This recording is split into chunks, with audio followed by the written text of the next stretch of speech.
Then back at the sheriff department, the sheriff spoke and said, I hope you and your cousin George are not the two guys out here robbing these banks. Then I spoke and said, man, you tripping. Anybody out here robbing no banks? Then the secretary looked towards me and she spoke and said, okay, sir, here's your receipt. Now your cousin is free to go.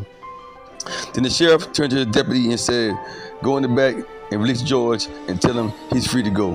Then the deputy spoke and said, okay. Then the deputy opened the back door up and he spoke and said, okay, George, you just got bound out, so get your stuff and let's go.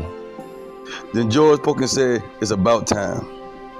Then back into the city, once the chameleon android got knocked to the ground, the guard structure looked down at him and said, do you want me to finish this? Then the chameleon android spoke and said, no, I got them exactly where I want them at. Then the guards Patricia spoke and said, stop all that talking and let's finish this. Then she charged up a huge fireball and shot it directly at the chameleon android. Then the chameleon android stood back up and said, okay, let's finish this. Then he charged up 2 laser beams from his eye and he shot it straight towards the fireball. Once the 2 laser beams hit the fireball exploded. And after the 2 loud explosions and the smoke cleared, the chameleon android spoke and said, that's all the power y'all 2 got.